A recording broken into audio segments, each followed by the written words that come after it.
جو رات گزر گئی ہے اس رات کو تقریباً رات 1 کے قریب کا وقت تھا۔ میرا موبائل میرے تکیے کے نیچے تھا اور سائلنٹ پہ بھی تھا۔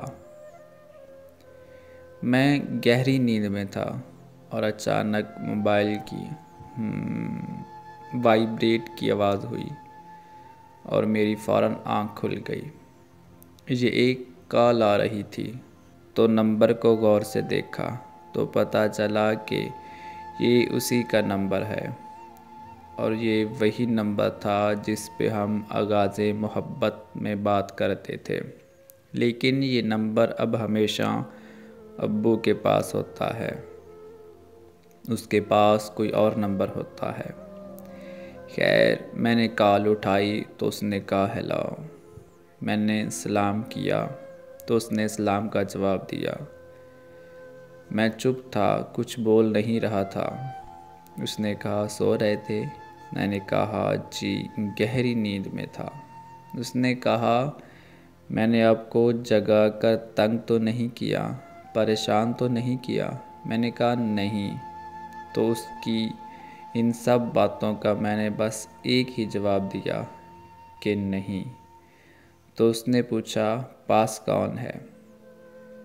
میں نے کہا سب پاس ہیں اور سو رہے ہیں۔ خیر، میں دوسرے کمرے میں چلا گیا اس کی کال سننے کے لیے۔ میں دوسرے کمرے میں جا کر اس سے ساری خیر خیریت پوچھی، سب کے بارے میں پوچھا اور اس کا بھی۔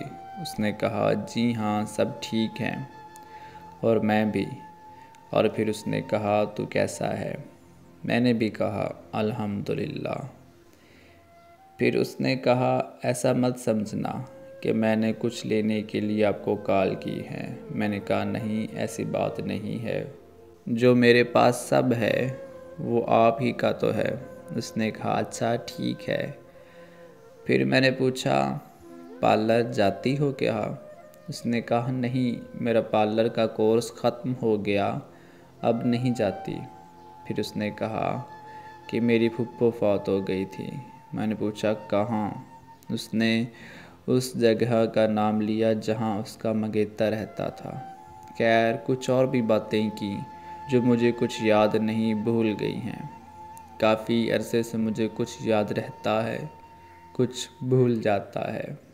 اس نے کہا کہ جب آپ پچھلی دفعہ ملنے آئے تھے تو آپ نے سوائے ہاتھ پکڑنے کے کچھ نہیں کیا۔ میں نے کہا دیکھو، آپ کو دیکھنے کے سوا مجھے کچھ اور نہیں چاہیے تھا، اور ہاں ایک بات اور، میری نیت صاف تھی تو کسی کو پتہ بھی نہیں چلا۔ اگر میری نیت بری ہوتی تو ضرور کوئی مسئلہ ہو جاتا، اور خدا پہ مجھے پورا یقین تھا کہ میری نیت بھی صاف ہے اور میرا خدا بھی میرا ساتھ دے گا اور ہماری اس ملاقات کو پردے میں رکھے گا۔ خیر، ہم تقریباً 3 بجے کے قریب تک بات کرتے رہے۔ پھر اس نے کہا مجھے اب نیند آ رہی ہے، میں اب سونے لگی ہوں، خدا حافظ کہتے ہوئے اس نے کال کاٹ دی۔ جب اس کی کال آئی تو میں نے پوچھا آج اتنی رات کو کال کی ہے، سب خیریت تو ہے نا؟ اس نے کہا ہاں سب خیریت، بس مجھے نیند نہیں آ رہی تھی تو سوچا آپ سے بات کر لوں۔ خیر، صبح ہوئی، معمول کے مطابق اٹھا، جو گھر کے کام تھے وہ کیے اور پورے 3 بجے دوپہر کے بعد مسجد چلا گیا۔ وضو کیا، 2 رکعت نفل پڑھے اور دوزانو ہو کر بیٹھ گیا۔ آج بہت دل پریشان تھا اور اداس بھی۔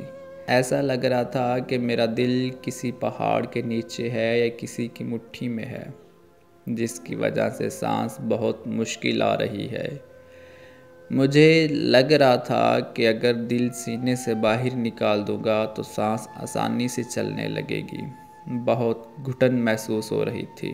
خیر، دعا کے لیے ہاتھ اٹھائے۔ پہلے تو خدا کی تعریف کی، اس کی نعمتوں کو یاد کیا اور اس کی خدائی کو بھی یاد کیا، اور پھر اپنے لیے کہا کہ خدایا، میں بہت گناہگار ہوں، تو میرا کریم رب ہے، بس مجھے معاف کر دے۔ اس کے لیے بھی دعا کی کہ میرے مولا مجھے ایک ہی شخص سے بے پناہ محبت ہے، اس کی عزت و آبرو کو ہمیشہ اپنی حفاظت میں رکھنا اور اس کے گھر کو تا قیامت آباد رکھنا۔ یہ دعا میں ہمیشہ اس کے لیے اور اس کے گھر کے لیے کرتا ہوں، اور خدا سے کہا کہ جو آپ نے میرے مقدر میں، میری تقدیر میں لکھا اس کو بدل نہیں۔ اگر آپ نے اس کو میرے مقدر میں، نصیب میں لکھا ہے تو پھر ٹھیک ہے، اگر وہ میرا نصیب نہیں تو مجھے اس سے دور کر دے۔ اتنے میں میرے آنسو آنکھوں کے کنارے سیراب کرتے ہوئے ہاتھوں کی بکھری لکیروں پہ گرنے لگے اور امیدوں کے خالی دامن کا سنگھار بنتے رہے۔ میرا بہت دل کر رہا تھا کہ کاش ایک بار خدا میرے سامنے آ جائے اور اس سے مانگوں کا کچھ نہیں، بس اس کے قدموں پہ اپنا سر رکھ کے جی بھر کے رو لوں گا، لیکن یہ نادان دل کی خواہش تھی۔ دماغ کو تو پتہ تھا کہ خدا اپنے گھر میں بھی نہیں ہوتا۔